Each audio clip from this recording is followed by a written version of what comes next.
Bismillahirrahmanirrahim. Assalamualaikum warahmatullahi wabarakatuh.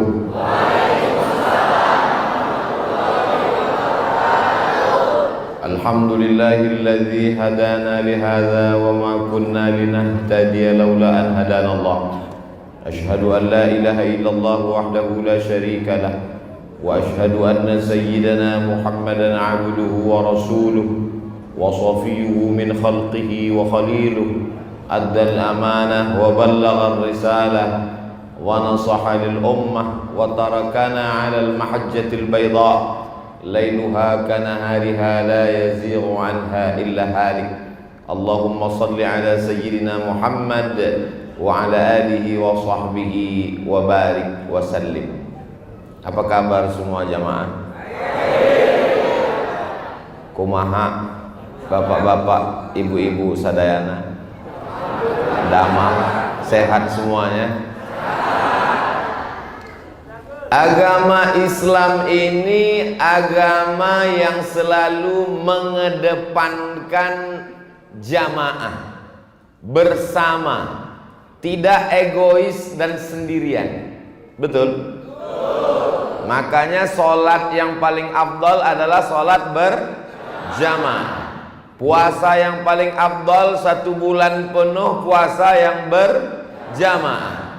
Di malam-malam bulan puasa itu nanti ada lagi yang disebut dengan sholat tarawih, sholat berjamaah. Kalau ada majelis zikir yang dilaksanakan beramai-ramai, maka dalam hadis dikatakan majtama'a qaumun fi baitin min buyutillah. Sekelompok orang berkumpul berjamaah ramai-ramai di rumah Allah, maka perkumpulan itu menyebabkan nazalat alaihimus sakinah, turun ketenangan, ghasyiyat bihimur rahmah, mereka diliputi rahmat kasih sayang Allah, haffat bihimul malaikah, mereka dikelilingi oleh para malaikat, dan mereka dibanggakan Allah. Zakarahumullahu fiman indah. Malam ini jamaah ini dibanggakan Allah Subhanahu wa taala. Para kiai, para alim, para ulama, para ajengan, para guru, para habaib, pimpinan organisasi sosial kemasyarakatan, Bapak Camat, Bapak dan Ramil, Bapak Kapolsek, tak dapat saya sebutkan satu persatu. Semuanya dimuliakan Allah Subhanahu wa taala. Nabi Muhammad sallallahu alaihi wasallam seandainya sendiri saja bisa atau tidak? Bisa. Wala saufa yu'tika rabbuka fatarda. Tapi kalau kita lihat dalam perjalanannya, ada orang tua yang santun, Abu Bakar Siddiq. Ada anak muda yang gagah perkasa, Sayyidina Umar bin Khattab. Ada orang kaya, Sayyidina Utsman bin Affan. Ada anak muda yang cerdas, Sayyidina Ali bin Abi Thalib. Ada orang kaya yang dermawan, Abdurrahman bin Auf. Ada perempuan yang cerdas, setengah Islam ada di kepalanya, Sayyidatuna Aisyah radhiyallahu anha. Ini menunjukkan bahwa kalau ada orang berjuang sendirian, maka sesungguhnya spiritnya bukan spirit Islam. Termasuk acara malam ini bisa meriah, luar biasa, dan banyak yang biasa di luar. Ini adalah karena jamaah. Jamaahnya juga macam-macam. Ada yang tua mensupport, ada yang anak muda. Tadi yang memberikan kata sambutan anak muda. Lalu kemudian anak-anak muda yang mengawal saya dengan berbagai macam seragamnya, banyak sekali. Atributnya juga, itu di mana jahitnya itu. Jadi berbagai macam bentuk peci, topi, logo, simbol, macam-macam modelnya. Tapi ketika niat baiknya satu, maka apa pesan Nabi Muhammad SAW? Alaikum bil jamaah. Hendaklah kamu berjamaah. Iyyakum wal furqah. Jangan sampai kamu berpecah belah. Al jama'atu rahmah, berjamaah itu rahmat. Wal furqatu azab, kalau berpecah belah itu azab. Makanya musuh-musuh Islam, musuh NKRI paling senang kalau kita berpecah belah. Nama teorinya divide et impera. Makanya kerajaan-kerajaan itu tumbang bukan karena Belandanya kuat, tapi karena di dalam kita rapuh dan tumbang. Datanglah dia dari Amsterdam, dari Leiden, menghancurkan kita. Tapi kemudian kita bersatu. Pada tahun 1905 dipelopori oleh Haji Samanhudi. Di Solo ada orang-orang bisnismen, pedagang-pedagang yang orientasinya bukan hanya sekedar bisnis dagang untung menang kaya, beli mobil, beli rumah, tapi ada semangat persatuan. Mereka pun berkumpul membentuk apa yang disebut dengan Sarekat Dagang Islam. Jadi kalau mengatakan perjuangan Indonesia melawan Belanda hanya dipelopori oleh tokoh nasionalis, komunis, ini orang buta huruf sejarah. Dia tidak baca.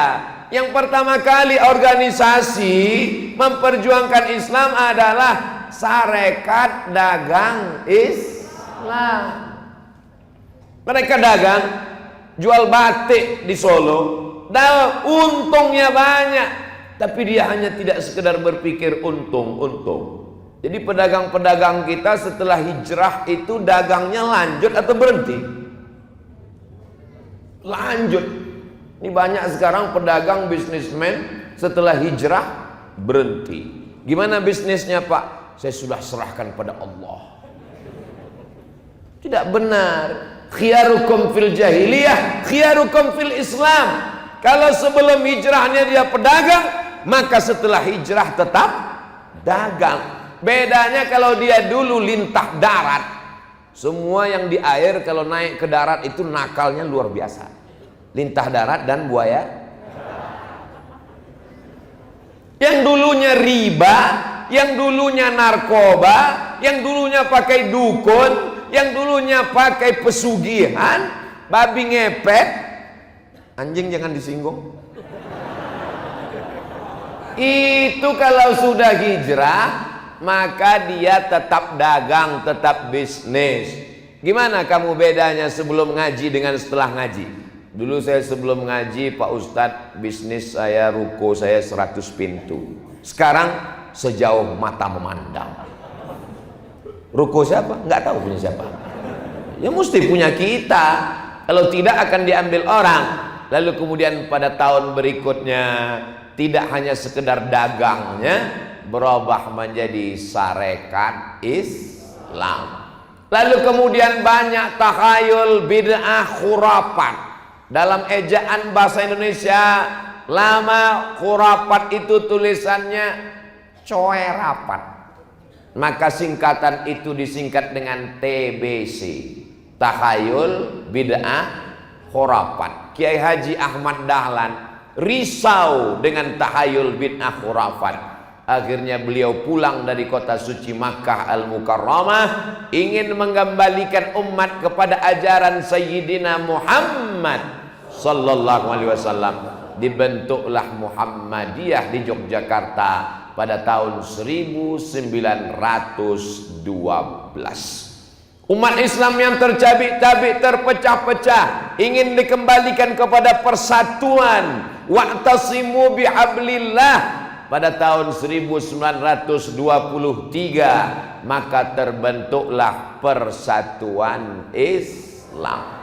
Jadi itu berturut-turut terus. 1905 Sarekat Dagang Islam, 1912 Muhammadiyah, 1923 Persis, 1926 Hadratus Syekh Hasim Asy'ari, Kiai Haji Bisri Sansuri, Kiai Haji Wahab Hasbullah beserta para ulama menunjukkan kebangkitan para ulama. Itulah dia Nahdlatul Ulama. Lalu kemudian ulama pulang dari kota suci Makkah Al-Mukarramah di Bukit Tinggi, Inyak Jaho dengan Inyak Canduang, membentuk apa yang disebut dengan Persatuan Tarbiyah Islamiyah, Perti namanya.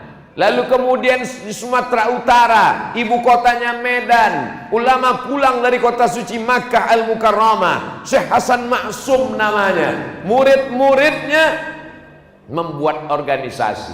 Karena ini sekarang sudah banyak terpecah belah, putus hubungan manusia dengan Allah, putus hubungan sesama manusia, maka dibentuklah organisasi yang menghubungkan yang terputus, sambung menyambung, itu bahasa Arabnya wasal, maka disebutlah dengan Al-Jam'iyatul Wasliyah pada tahun 1930. Jadi dalam rentang 30 tahun dari 1905 ke 1930, 15 tahun sebelum Indonesia merdeka, para ulama tidak hanya sekedar menjadi imam masjid, tidak hanya sekedar khutbah dan tausiah, tapi mereka punya kepakaran, keahlian, kecakapan di bidang organisasi. Lalu kemudian antar organisasi ini menyatu dalam sebuah majelis permusyawaratan. Itulah yang disebut dengan Masyumi,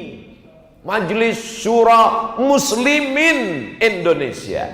Jadi kalau orang tidak mengerti, dianggap Islam itu tidak ada organisasi, tidak ada kepartaian, tidak diperjuangkan lewat parlemen. Yang tahu dia Islam itu cuma 3: lahirnya akikah, matinya takziah, nikahnya walimah. Itu bukan Islam. Itu namanya acara-acara keislaman. Tapi itu penting. Akikah penting apa enggak penting? Penting bagi yang suka makan kambing. Walimah penting apa enggak penting? Penting. Kalau tidak ada walimah nanti disangka orang hubungannya gelap karena mati lampu. Takziah penting karena kita sedang memberikan kebahagiaan pada orang yang berduka. Tapi substansi dari segalanya, Isra Mi'raj, Maulid Nabi, Nuzul Quran, tahun baru hijrah, halal bihalal, walimah, takziah, tahlil, itu semua adalah berjamaah. Jadi kalau kita memahami seperti itu, terkadang saya hadir di acara Nahdlatul Ulama tapi Persis tidak ada, hadir di acara Persis tapi Muhammadiyah tidak ada. Dalam sejarah perjalanan saya, baru di Garut inilah semuanya hadir. Luar biasa. Ustadz kok tahu semuanya hadir? Tadi di belakang kan dengar kata sambutan. Terhormat Ketua Nahdlatul Ulama, Ketua Muhammadiyah, Ketua Persis, anggota-anggotanya, pemuda Pancasila, brigade, macam-macam. Yang tidak saya sebutkan bukan karena nggak hadir, tapi karena saya nggak ingat. Jamaah yang dimuliakan Allah Subhanahu wa Ta'ala, inilah yang sedang dimiskinkan hari ini. Sengaja dicari titik-titik perbedaan antara yang pakai celana dengan yang pakai sarung, dibenturkan. Antara yang pakai jubah dengan yang pakai kain sarung. Ini yang pakai jubah ke Arab-Arapan, ini yang pakai sarung terlalu tradisional. Padahal antara jubah, sarung dan celana sama-sama menutup aurat. Kalau yang pakai celana dengan sarung dan jubah kelahi, yang ketawa yang nggak pakai celana. Ini semua penting. Yang sudah pakai kerudung tapi masih setengah-setengah, namanya hijrah pasrah tapi tak rela. Yang satu lagi jilbabnya sudah panjang, mestinya mereka saling berdamai, mestinya mereka saling berlapang dada untuk memanjangkan kudung jilbabnya. Tapi di lapangan justru mereka saling berkelahi antara jilbab panjang dengan jilbab pendek kelahi. Akhirnya yang ketawa yang nggak menutup kepala. Malah yang tidak menutup kepala bisa berdamai. Lalu kemudian mereka membalik logika berpikir itu. Lebih baik mana? Punya jilbab tapi suka kelahi, atau enggak pakai jilbab tapi orangnya baik? Akhirnya yang jawab pusing, karena yang nanya juga bingung. Kita terjebak pada logika-logika skolastik. Kita terjebak pada pilihan-pilihan yang tidak benar. Pilih mana? Antara orang yang pakai jilbab, suka ngaji, tapi suka bicara aib orang lain, atau orang yang tidak pakai jilbab, nggak suka ngaji, tapi baik. Dia lupa bahwa standar baik dalam Islam yang pertama adalah ya ayyuhalladzina iman, standar kebaikan. Mau meminang laki-laki, meminang anak perempuan, standar kebaikan yang pertama, idza ja'akum man tardawna dinan, din, agama yang pertama. Begitu juga ketika laki-laki menikahi perempuan, apa yang dipandang? Tungkahul mar'atu li arba', perempuan itu dinikahi karena 4. Lima liha, karena hartanya. Li hasabiha, karena nasab keturunannya. Li jamaliha, karena kecantikannya. Li diniha, karena agamanya. Di akhir hadis itu apa dikatakan? Fazfar bidzatid din, pandanglah karena agama. Sekarang dibolak-balik logika berpikir itu. Jangan tanya agamanya apa, yang penting baik. Maka kita tetap sekali Islam tetap. Tapi bukan berarti setelah pulang dari pengajian ini lalu kita membakar, menghancurkan. Tidak demikian. Islam ini paling siap untuk bertetangga, berteman, dan bersahabat dengan saudara yang tidak seakidah. Seandainya mereka tidak mengusir kamu, tidak membunuh kamu, la yanhakumullahu 'anil ladzina lam yuqatilukum fid din, selama mereka tidak memerangi kamu, walam yukhrijukum min diyarikum, mereka tidak mengusir kamu, antabarruhum, berbuat baiklah kepada mereka, wa tuqsitu ilaihim, bersikap adillah pada mereka. Jangan ajari umat Islam tentang toleransi. Mengajarkan tentang buat telur asin silakan, tapi tentang toleransi, Islam ini bukan agama kemarin sore. Islam ini 14 abad pernah bertetangga dengan non muslim. Di Madinah Yahudi Bani Nadir, Yahudi Bani Quraizah, Yahudi Qainuqa, Yahudi Khaybar. Pindah ke Mesir.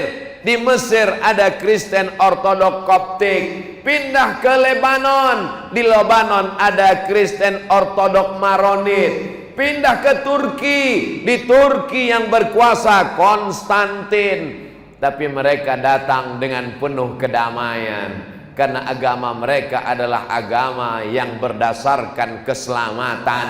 Namanya Islam. Dan Tuhan yang disembah namanya adalah Allahumma antas salam. Tempat tinggalnya nanti di surga bernama wa adkhilnal jannata daras salam. Namanya Muslim. Tiap hari dia berkata, inna salati wa nusuki wa mahyaya wa mamati lillahi rabbil alamin, la syarika lahu wa bidzalika umirtu wa ana minal muslim. Berserah diri kepada Allah. Siapa itu muslim? Man salimal muslimun min lisanihi wa yadi. Selamat orang lain dari lisannya, selamat orang lain dari tangannya. Tangannya tidak kasar, lisannya tidak keras. Abdul Somad itu ngomong aja begitu lisan. Dari tadi ngomongnya keras. Saya tidak keras, mikrofonnya bagus. Kadang orang tidak bisa membedakan mana yang keras, mana yang tegas. Saya tidak keras. Belahlah dadaku, akan kau temukan sutra halus lembut di sana. Jamaah yang dimuliakan Allah Subhanahu wa taala. Poin yang pertama yang ingin Al-Faqir Abdul Somad sampaikan, bahwa yang terpenting di antara semua adalah berjamaah. Alhamdulillah, mengajari orang Garut berjamaah itu sama dengan mengajar itik berenang. Mereka adalah orang-orang yang berjamaah. Abdul Somad bisa datang kemari kan karena mereka sudah berjamaah. Lalu Abdul Somad menceramahi tentang jamaah, mubazir. Lalu apa yang perlu kita jaga? Inna syaitan qad ya'isa an ya'budahul musallun. Setan sudah putus asa menggoda orang Garut. Sudah putus asa. Begitu dia tahu, ini orang mana? Dari Garut. Aku putus asa. Walakin akan tetapi fit tahrish, dia tanamkan bibit-bibit permusuhan, gesekan-gesekan api kecil. Makanya ini lalang kering. Kalau ada gesekan api kecil, cepat-cepat dipadamkan. Dengan apa? Tabayyun. Dengan apa? Klarifikasi. Dengan apa? Pertemuan-pertemuan. Dengan apa? Ngaji bareng, duduk bersama. Kalau kelihatan wajahnya cemberut, nanya, ada apa guys? Mau dibawa kemana hubungan kita ini? Tapi sekarang susah kita mau ngelihat wajah orang cemberut. Kenapa? Pakai masker. Ustadz kok nggak pakai masker? Nggak ikut protokol kesehatan. Dari tadi masker nggak dilepas. Nih. Supaya apa? Jangan ada percik-percikan. Abdul Somad tidak ikut protokol kesehatan. Nih. Kenapa nggak dipasang di mulut? Kalau dipasang di mulut, nanti di layar itu wajahnya nggak jelas. Orang berbisik, apa iya nih Abdul Somad? Perasaan enggak. Jadi semua percikan-percikan itu mesti dihilangkan dengan apa?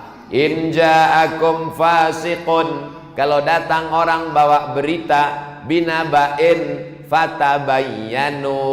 Tabayyun dari kata bayan, dari kata tabyin, dari kata tabayyun, artinya jelas. Karena sekarang banyak yang jelas tidak jelas, yang sudah jelas dibuat tidak jelas, karena ada orang-orang yang cari makannya dari tidak.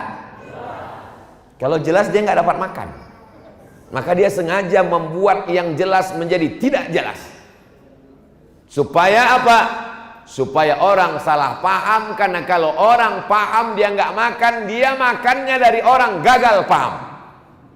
Makanya ceramah saya alhamdulillah sampai hari ini semuanya terbuka, tidak ada yang tertutup, bisa diakses. Jangan tonton dari video yang sepotong-sepotong, tonton dari A sampai Z, dari awal sampai akhir di channel Ustadz Abdul Somad Official. Subscribe, like, share, and comment. Bisa dipertanggungjawabkan semuanya. Dan tausiah saya itu pakai poin. Poin 1, poin 2, poin 3. Malam ini akan saya sampaikan 4 poin. Supaya apa? Supaya yang anak-anak sekolah, kuliah biasa membuat kesimpulan. Dan intel-intel laporannya tepat, nggak salah. Bahwa poin yang pertama yang ingin saya sampaikan adalah jaga jamaah. Jamaah sholat sudah melimpah ruah sampai masjid nggak muat, sampai anak muda naik ke atas atap. Jamaah ibu-ibu melimpah ruah sampai ke belakang. Tapi jamaah mengentaskan kemiskinan, jamaah mengentaskan ekonomi umat. Masalah sholat diperdebatkan antara kaki kelingking ketemu apa enggak, nempel apa enggak, capek deh. Masalah kaki celana ke atas ke bawah dipotong apa tidak, khilafiyah. Ada yang kita sepakat, apa dia? Ketika tetangga kelaparan maka kita tidak sempurna keislaman. Tidak ada khilafiyah tentang itu, betul? Tapi di Garut semua sudah terselesaikan. Tadi datang anak muda membawa sendal dan sepatu, ngasih tahu, hai Ustadz Abdul Somad, ini program dari Garut, sendal dan sepatu dari kulit lembu asli Pak Ustadz. Dalam hati saya, betul. Dan satu sepatu ini akan membantu hasilnya untuk pondok-pondok pesantren yang tidak mampu. Hebat apa tidak hebat nih Garut? Hebat, produknya jalan. Orang sibuk sekarang kena PHK, dirumahkan akibat dari Covid. Berharap Covid selesai dengan 2 kali vaksin. Ibunya datang, Omikron. Tidak pernah selesai. Tapi orang Garut tidak sibuk memikirkan itu. Dia berpikir bagaimana supaya pondok pesantren terbantu, bagaimana supaya orang tidak dapat kerjaan punya kerjaan. Akhirnya tetap makan sapi, kulit sapinya dibawa ke pabrik buat sepatu, hasilnya tidak dinikmati sendiri. Dan tanah yang subur, cantik, indah ditanami kopi, kopinya dijual, minta endorse sama Ustadz Somad. Saudaraku dimanapun berada, kabar gembira bagi penikmat kopi. Minumlah kopi dari, selama ini dari kecil yang tahu saya Garut ini cuman dodol. Ternyata sendalnya, sepatunya, jaketnya, kopinya luar biasa. Lain sumber daya alam, lain sumber daya manusia. Manusianya juga luar biasa. Berjamaahnya luar biasa. Menjaga ini jauh lebih sulit. Tapi insya Allah saya yakin dan percaya Allah akan menurunkan pertolongan dengan berjamaah. Nasrum minallah, pertolongan Allah, wa fathun qarib, kemenangan dekat. Kenapa? Karena berjamaah. Idza jaa nasrullahi wal fath, kalau sudah datang pertolongan Allah dan kemenangan. Wa ra'aitan nasa yadkhuluna fi dinillahi afwaja. Ada saja anak-anak muda yang tua, layu, kering, kuning, mati, tumbuh padi yang hijau. Setelah itu padi menguning, dipanen, jadi gabah, jadi beras, habis, tumbuh padi yang baru. Patah tumbuh hilang berganti, hilang satu tumbuh 1000. Ini anak-anak muda. Acara ini terwujud karena persatuan anak muda yang didukung oleh orang tua. Di tempat lain anak muda sama orang tua kelahi.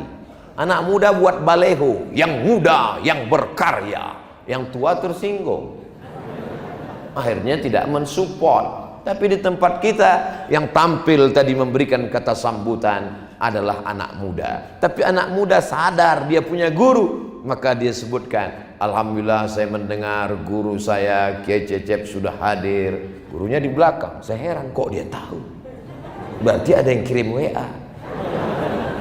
Menghormati orang tua ini penting, karena sekarang ada orang tua yang tidak siap dengan anak muda yang tampil karena kehilangan pamor. Berapa banyak ketua masjid nggak mau diganti sampai malaikat Israel yang datang. Berapa banyak imam padahal hurufnya sudah nggak jelas lagi, nggak mau. Tapi di Garut saya tidak mengajar, saya justru belajar. Dan pelajaran ini yang saya ceritakan, dari persatuannya, dari ekonomi umatnya, dari produknya yang memperhatikan pondok pesantren. Ini masalah-masalah yang tidak ada ikhtilaf di dalamnya. Laisa bil mu'min, tidak diakui keimanannya. Siapa itu? Alladzi yabitu syab'anan, orang yang sanggup tidur dalam keadaan perut kenyang. Wajaruhu ila jambihi ja'i'un, tetangganya kelaparan. Itu tidak ada ikhtilaf.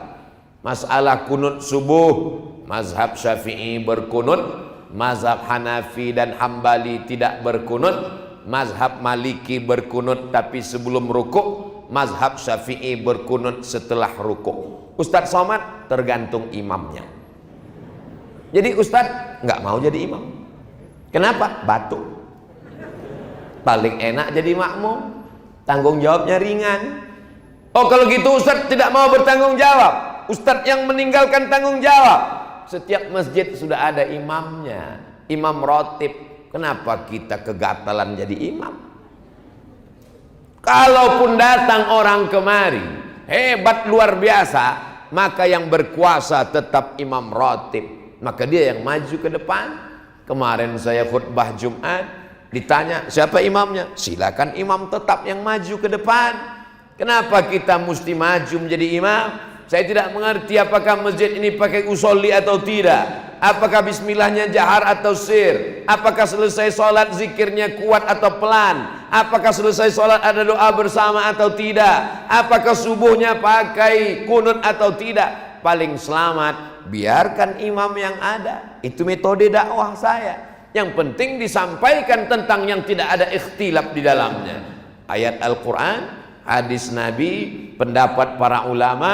Adapun tentang masalah yang berbeda dalam masalah fikih, nata'awan fi mattafaqna wa nata'adzar fi makhtalafna. Pada perkara yang kita sepakati mari kita amalkan. Yang kita berlapang dada ketika melihat perbedaan, mari berlapang dada menerima perbedaan. Setuju?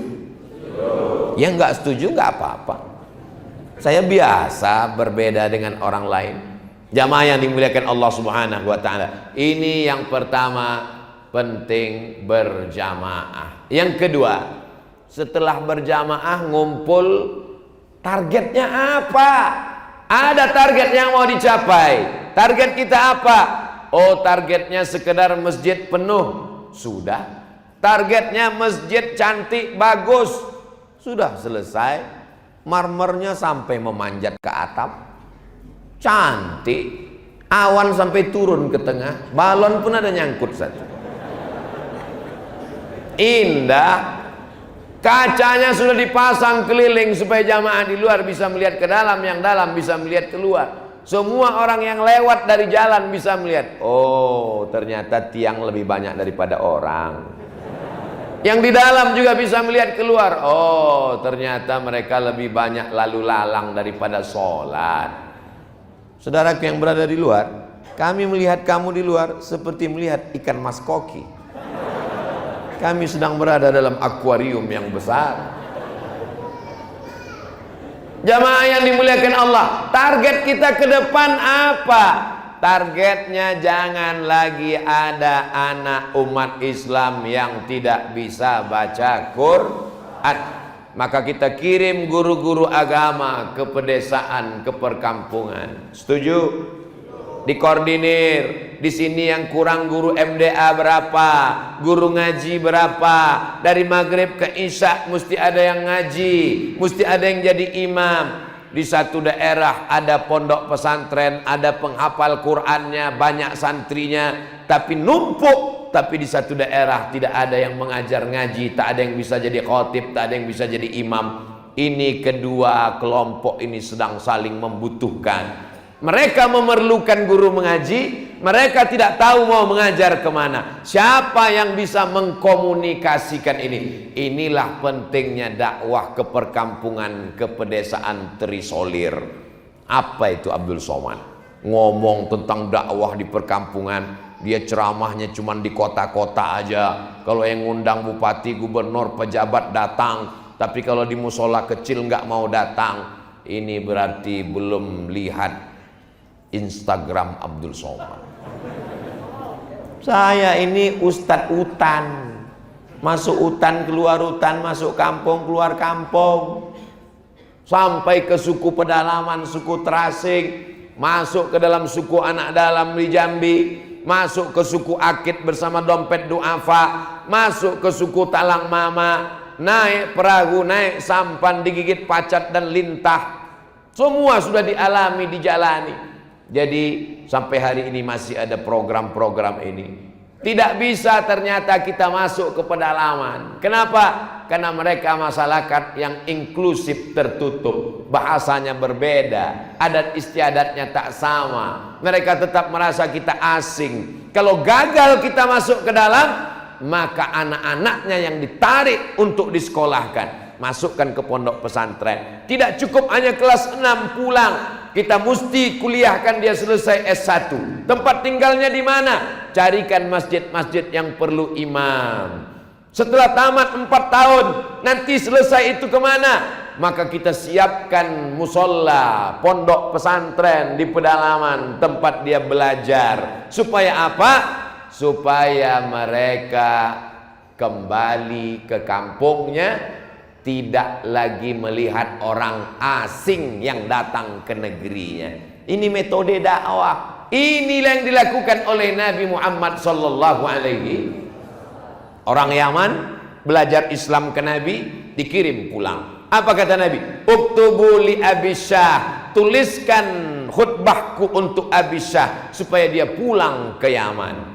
Sebelum Nabi hijrah, itu sahabat-sahabat yang datang dari kota Al-Madinah belajar Islam ke Nabi, pulang membawa Islam. Falaula nafara min kulli firqatin minhum ta'ifatun, jangan semuanya perang, mesti ada 1-2 orang liyatafaqahu fiddin, belajar agama. Setelah dia belajar agama, dia pulang ke kampungnya, liyunziru qaumahum, untuk memberikan peringatan. Puncak akhirnya adalah la'allahum yahdzarun, mudah-mudahan orang masyarakat di kampung menjadi orang yang takut kepada Allah Subhanahu wa taala. Setuju?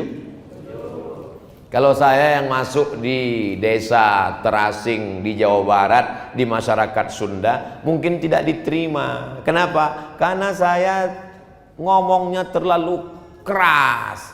Orang Sunda ini kan lembut. Gimana Bapak? Apa kabar? Sehat? Kalau apa kabar? Sehat? Ini kaget dia, nggak sesuai.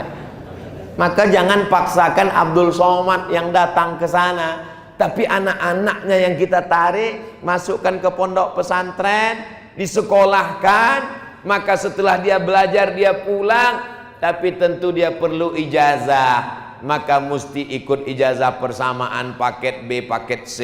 Lalu kemudian kuliah. Mungkin nanti ada pengangkatan dai dari Kementerian Agama, atau ada tes CPNS, atau nanti ada pemilihan kepala desa, atau dia mau caleg 2024, dia sudah punya ijazah S1. Ini penting. Tidak cukup hanya sekedar tawakal. Ini sekarang banyak orang setelah berislam, berdakwah, hijrah, serahkan pada Allah. Gimana dakwah kita di perkampungan, di pedesaan? Ini agama Allah, akan ditolong Allah, serahkan pada Allah. Kalau beginilah Wali Songo dulu, kita nggak Islam sekarang.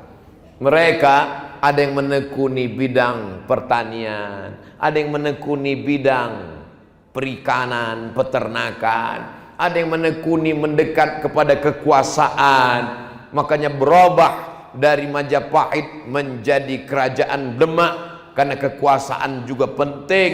Kenapa? Karena Islam ini tidak bisa dilepaskan daripada ati Allah wa ati'ur Rasul wa ulil amri minkum. Ini adalah kerja keras kita bersama. Saya yakin dan percaya melihat anak-anak muda dan support dari para alim ulama, insya Allah anak-anak saudara-saudara kita yang berada di tepi gunung, yang jauh, yang terisolir, karena mereka punya program yang luar biasa, masuk ke pedalaman. Ustadz Abdul Somad gak usah diajak, videonya aja dikirim ke sana. Mereka sudah kenal, tapi di sebagian tempat saya datang juga. Ini yang kedua, bahwa setelah berjamaah mesti jelas targetnya kemana. Yang ketiga, jangan merasa orang itu tidak berdakwah hanya karena dia tidak ceramah. Nah, ini perlu diluruskan. Orang selalu memahami bahwa dakwah itu adalah ceramah. Siapa yang tidak ceramah berarti tidak benar. Bisnismen dia tidak ceramah, dia diam aja. Datang, diam, ngantuk, tidur. Tapi duitnya jalan. Dia sedang berdakwah, tapi dakwahnya adalah dengan uang. Penguasa, dia tidak perlu berceramah, dia tidak perlu khutbah, dia tinggal tanda tangan 20% untuk pendidikan, APBD, APBN disalurkan untuk sekolah tahfiz Quran. Setuju? Yang setuju penguasa aja. Jamaah yang dimuliakan Allah Subhanahu wa taala, yang namanya dakwah itu ada dakwah bil khitabah, ceramah, khutbah, kultum, tausiah, tapi ada dakwah bil quwwah, dakwah dengan kekuasaan. mesti ada anak-anak muda ini yang menjadi calon legislatif, nanti duduk di parlemen memperjuangkan syariat Islam melalui partai. Betul? Mesti ada orang-orang kaya yang menolong agama Allah dengan hartanya. Dia salurkan berasnya, tanahnya dia wakafkan untuk sekolah tahfiz Quran, semen, batu kerikil, bata untuk membangun masjid. Alhamdulillah, setelah ceramah Ustadz Somad, banyak orang kaya mewakafkan tanah, Pak Ustadz. Tanah siapa? Tanah yang bermasalah semua, Pak Ustadz. Ini penting, karena kita selalu menganggap orang kaya tidak berdakwah, pejabat tidak berdakwah, anggota dewan tidak berdakwah. Dakwah jangan pahami hanya sekedar ceramah. Kalau kita pahami dakwah ini ceramah, nanti semua orang mau ceramah. Bupati wali kota pun minta jadwal ceramah. Dia mau khutbah juga, karena dia pahami kalau tidak khutbah tidak berdakwah. Padahal dalam Islam, ud'u ila sabili rabbik, ajak orang ke jalan Allah bil hikmah, dengan kata-kata, tapi tidak semuanya dengan kata. Wal mau'izatil hasanah, contoh suri tauladan yang baik. Ibu mungkin bukan profesor doktor, bukan kiai, bukan penceramah, tidak pernah di Al-Azhar, tidak pernah di Gontor, tidak pernah di pondok pesantren salafiyah, tapi ibu sedang berdakwah karena jilbab ibu panjang, karena akhlakul karimah ibu mendidik anak-anak. Anak-anak menjadi takut pacaran karena ibu tegas. Ibu mendidik anak-anak untuk sholat istiqomah, on time, tepat waktu. Maka ini adalah bagian dari dakwah. Doa juga dakwah. Di tengah malam dia berdoa, ya Allah, selamatkan anakku dari narkoba, selamatkan suamiku dari dilarikan pelakor. Ini juga dakwah. Dakwah itu tidak hanya sekedar mengajak orang ke jalan Allah. Marilah kita berdakwah, marilah kita takut kepada Allah. Berapa banyak kata-kata batal karena perbuatan. Lisanul hal afsah min lisanil maqal. Perbuatan, action lebih utama daripada ucapan. Bahkan kalau di pedalaman itu tablik akbar nggak bisa. Saya berapa kali masuk ke pedalaman, nggak ada pengajian. Kenapa? Orang mereka nggak kenal. Saya di Garut mesti pakai masker, biar supaya orang jangan kenal. Udah pakai masker, keluar dari restoran, tetap juga mereka baris. Apa ini? Mau foto, Pak Ustadz. Tapi di pedalaman, saya senyum, mereka cuek aja. Ente siapa, kata dia. Dia nggak kenal. Jadi bagaimana berdakwah di pedalaman? Sosialisasi bagaimana cara buat sarang lebah. Kenapa sarang lebah? Karena mereka perlu budidaya lebah. Boleh minum? Bismillah.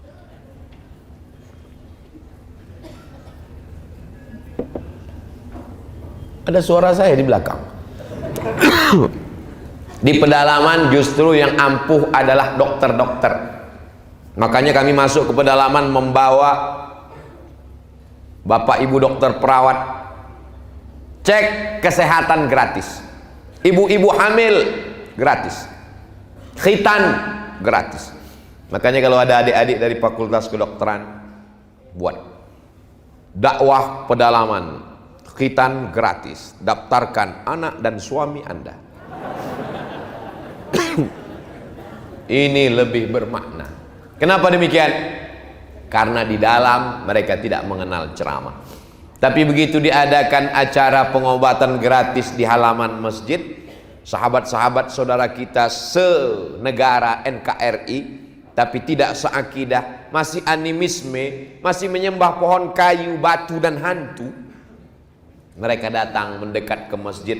Ketika masuk waktu sholat, mohon maaf Bapak Ibu, kami sholat dulu ya. Mereka duduk, selesai, mereka bawakan kita kelapa untuk minum. Dia tahu kita tidak minum dari tempat mungkin bekas khamar, lalu kita minum air kelapa. Dia bawakan kita ikan hasil tangkapannya. Dia tahu kita makan ikan, tidak yang lain karena haram. Dia tahu, mengerti. Mungkin bapak-bapaknya tidak bisa lagi diceramahi, tapi anak-anaknya dakwah melalui anak-anaknya. Ini penting karena banyak orang menganggap si Anu itu tidak berdakwah. Ngapain jauh-jauh ke Kairo, pulang dari Mesir nggak pernah ceramah. Dia di mana sekarang? Dia buka trapel haji dan umroh. Itulah Pak Ustadz, nggak pernah ceramah. Loh, dia memang nggak ceramah, tapi hasil dari trapel haji dan umrohnya, dia berangkatkan imam-imam, khotib-khotib, guru ngaji, dia berikan santunan. Ada bupati wali kota yang tidak pernah ceramah, tapi dalam programnya memberikan santunan tiap bulan pada penggali kubur. Penggali kubur tidak pernah diperhatikan, padahal orang mati tidak bisa menggali kuburannya sendiri. Siapa yang memperhatikan penggali kubur? Siapa yang memperhatikan yang memandikan jenazah? Ibu-ibu perhatikan itu siapa yang memandikan jenazah. Karena kalau tidak kita perhatikan orang yang memandikan jenazah, memangnya mau jenazah kita dimandikan dorsmer? Penting. Nampaknya sepele, remeh temeh, tapi kita tidak memperhatikan. Ada orang yang memperhatikan itu dengan APBD-nya. Dibuatkan Badan Amil Zakat Nasional. Orang-orang yang berhasil bisnisnya, bayarkan zakatnya ke Badan Amil Zakat Nasional. Karena kalau cuma satu orang bayar sendiri, hanya cukup untuk orang di sekitarnya saja. Tapi kalau umat sudah menyatukan zakatnya, maka banyak yang terbantu dan tertolong. Ini juga bagian dari dakwah. Pertama, berjamaah. Yang kedua, bahwa kita mesti punya target apa cita-cita ke depan. Yang ketiga, jangan menghukum orang tidak berdakwah hanya dia tidak ceramah. Poin yang terakhir, yang keempat adalah bahwa siapa di antara kita yang paling mulia? Bukan Abdul Somad yang dapat kursi dan meja malam ini. Masya Allah, namanya panjang sekali. Yang mulia boleh jadi yang tidak tampil malam ini ke depan, tidak memberikan kata sambutan, tapi acara ini terwujud karena tetes peluh keringatnya. Maka di hadapan Allah dia lebih dulu masuk surga daripada kita. Betul? Itu untuk menyenangkan hati mereka yang tak tampil malam ini. Inna akramakum indallahi atqakum. Yang paling mulia di sisi Allah adalah yang paling takwa, paling takut kepada Allah. Jadi saya takut dalam hati saya, di tengah malam saya bangun sendirian, ada rasa takut. Jangan-jangan amal ceramahku ini sudah habis, dihabiskan oleh follower, viewer dan subscriber. Apalagi yang tertinggal? Yang tertinggal hanya Allahumma sholli ala Sayyidina Muhammad wa ala ali Sayyidina Muhammad. Jangan pernah angkuh dengan amal kita. Kalau bukan karena saya, gak jadi acara itu kemarin. Kalau bukan karena kami, gak terwujud. Ini bisikan-bisikan setan. Tapi jangan lupa, setan itu kerjanya cuma ngipas-ngipas aja. Kalau tidak ada apinya, setengah mati ngipas tidak akan mungkin terbakar, karena tidak ada api. Apinya itu datang dari kita. Setan hanya nambah saja. Jadi sebetulnya setan ini pun tidak terlalu salah juga. Kadang kasihan juga kita dengan setan ini. Dikit-dikit setan, dikit-dikit setan. Kata setan, aku cuma dikit.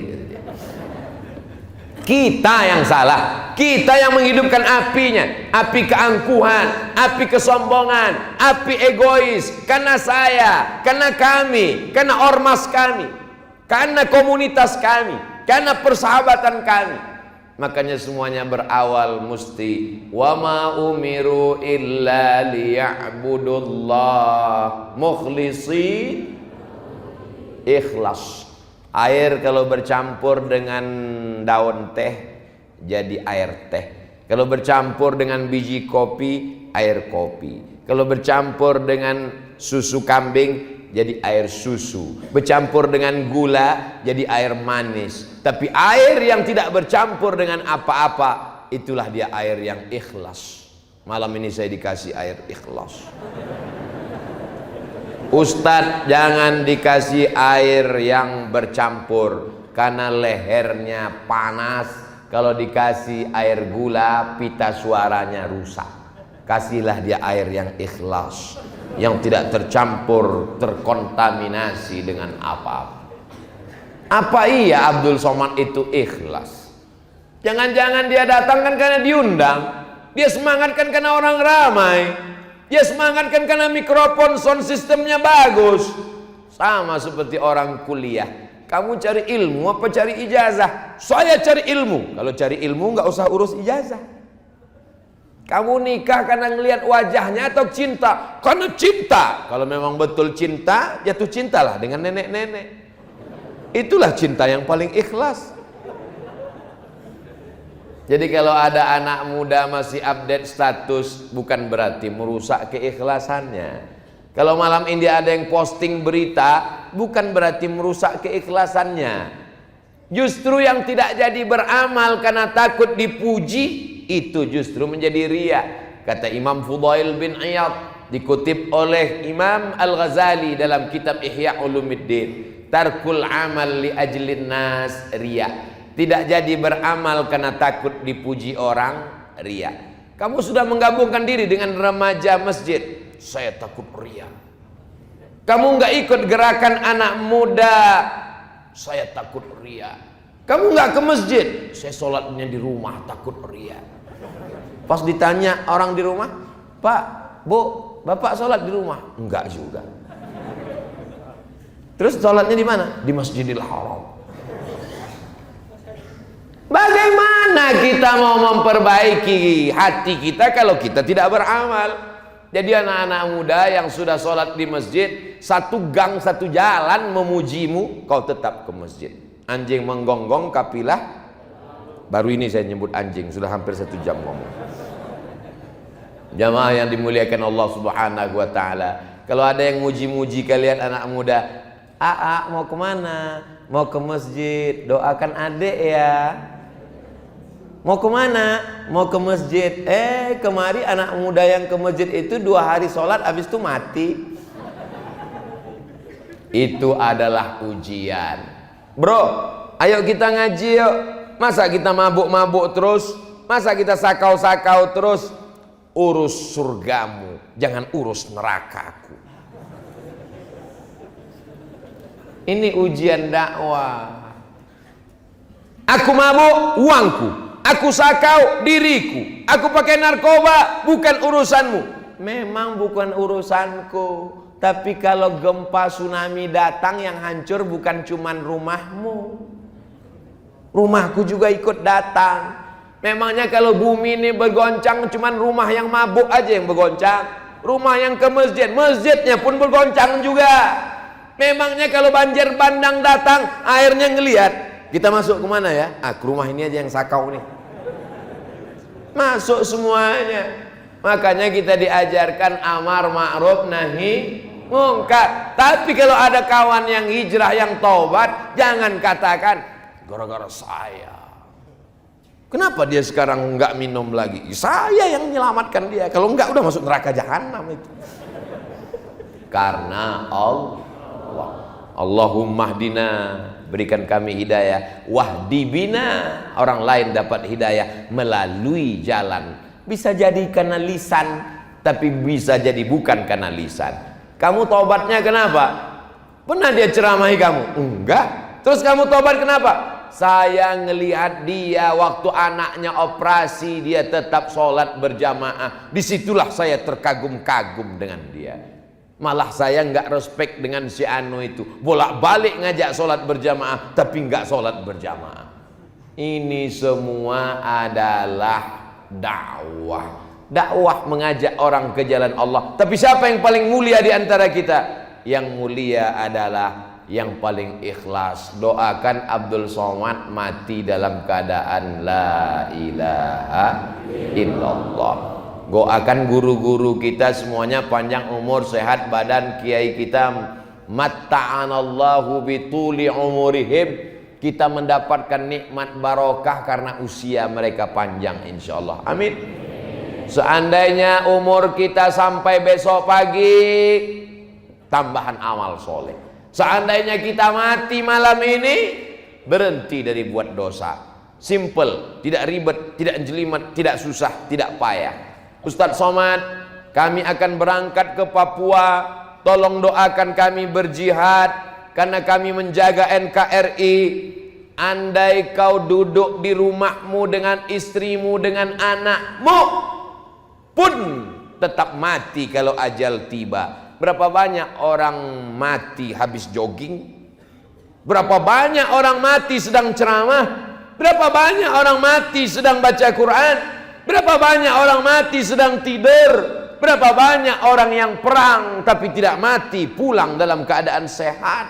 Mati kuasa Allah. La haula wala quwata illa billah. Berangkatlah menjaga NKRI, selamatkan Indonesia, selamatkan persatuan bangsa, kuatkan istri dan anak di rumah. Kalau tak mati kata Allah tidak. Tapi jangan gara-gara ini lalu besok pergi kerja nggak pakai helm. Istrinya nanya, nggak pakai helm? Kalau tidak mati kata Allah. Tidak. Memang nggak mati, tapi kena tilang. Jamaah yang dimuliakan Allah Subhanahu wa Ta'ala, ini sekarang ada orang yang amat sangat menjaga hatinya, takut nggak ikhlas, lalu tidak beramal.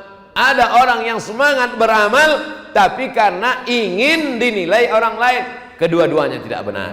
Kita beramal, kalau ada bisikan-bisikan dalam hati, istighfar, minta tolong kepada Allah. Pujian tidak membuat engkau melambung, hinaan tidak membuat engkau murung. Like tidak membuat engkau semangat, dislike tidak membuat engkau kehilangan semangat. Ustadz sudah sampai ke level itu? Belum. Terus kalau Ustadz ngelihat dislike gimana? Ya lanjut aja terus. Tinggal balik jempol aja kan? Haters and lovers, dua-duanya tetap ada. Dunia ini tidak pernah kosong dari orang baik dan orang jahat. Pernahkah dunia ini kosong dari orang baik? Tidak. Pernahkah dunia ini kosong dari orang jahat? Tidak. Adakah manusia yang jahat terus nggak ada baiknya? Tidak. Ada kawan saya Pak Ustadz jahat terus, berarti setan. Adakah manusia yang baik terus nggak ada baiknya? Nggak ada. Kalau baik terus nggak ada salahnya, malaikat. Salah terus nggak ada baiknya, setan. Kita bukan setan dan bukan pula malaikat. Kita adalah manusia, kadang baik, kadang jahat. Tapi ada yang levelnya sudah mutmainnah. Ya ayyatuhan nafsul mutmainnah. Subuh berjamaah, duha, istiqomah, zuhur berjamaah, nggak pacaran, ikut ngaji. Mudah-mudahan anak muda yang hadir malam ini yang pacaran segera putus. Lebih 40 putus semua kayaknya. Putus menjelang subuh, besok duha dipinang dengan bismillah. Yang bilang amin yang udah ada calon aja. Yang belum ada calon, Allah akan mendatangkan calonnya insyaallah. Kuat sekali, amin. Sulitkah bagi Allah mempertemukan engkau? Tidak ada yang sulit. Man from laki-laki dari Mars, woman from Venus, perempuan dari planet Venus bertemu di planet bumi, kata orang barat. Jadi orang barat ceritanya dunia ilmiah. Perempuan dari Venus, laki-laki dari Mars ketemu di bumi.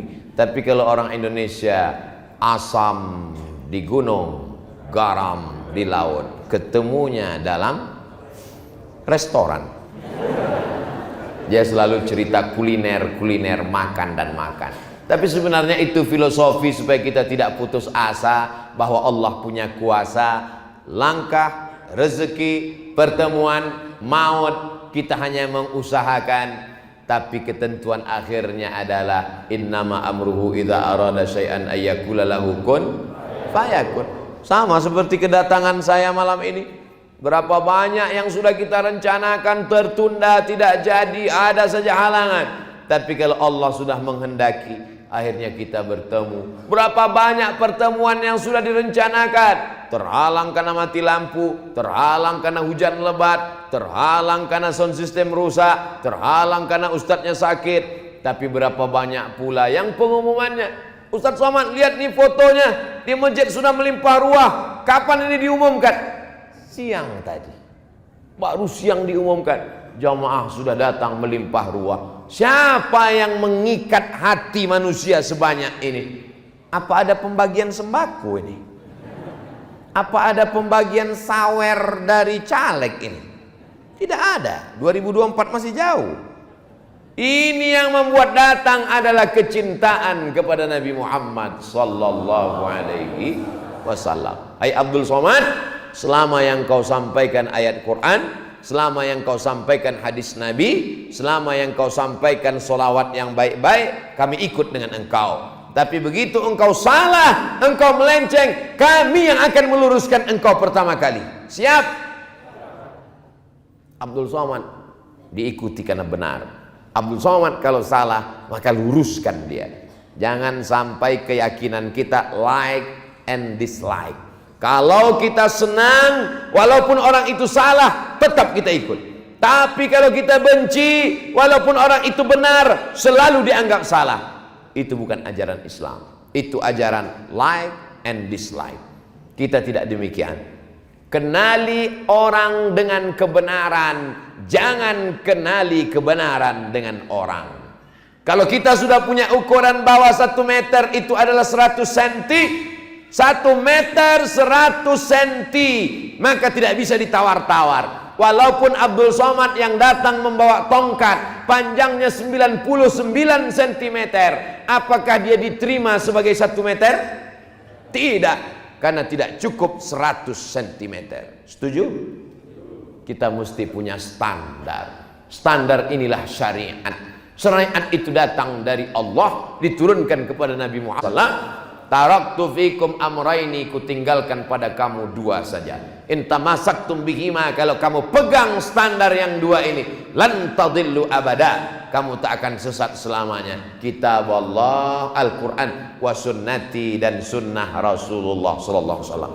Tapi Quran tak bisa menjelaskan dirinya sendiri, hadis mesti dijelaskan. Maka tambah satu lagi, al ulama warasatul anbiya. Fas'alu ahla dzikri, tanya ulama, in kuntum la ta'lamun, kalau kamu tidak tahu. Saya mulai tadi jam 8.20, sekarang jam 9.20. 60 menit kita bersama, masih pakai protokoler yang lama, 600 ml. Jamaah yang dimuliakan Allah Subhanahu wa taala, kalau ada yang bertanya siapa yang hadir tausiah tadi, Ustadz Somad, apa yang dia bicarakan? 4 poin. Apa yang 4 itu? Aku pun gak ingat karena ngantuk betul tadi, berat kepalaku. Tapi insya Allah ada yang mengingatkan kita, sahabat-sahabat kita yang merekam melalui kamera yang banyak sekali, ada di kanan, ada di kiri, ada di samping, macam-macam. Mudah-mudahan baterainya nggak habis. Itulah yang dapat saya sampaikan. Yang baik datang dari Allah, yang tidak baik dari Al-Faqir Abdul Somad. Untuk segala kebaikan kita bermunajat kepada Allah. Mudah-mudahan doa kita diperkenankan Allah Subhanahu wa taala. A'udzubillahi minasyaitonir rajim. Bismillahirrahmanirrahim. Alhamdulillahi rabbil alamin. Arrahmanir rahim. Maliki yaumiddin. Iyyaka na'budu wa iyyaka nasta'in. اهدنا الصراط المستقيم صراط الذين أنعمت عليهم غير المغضوب عليهم ولا الضالين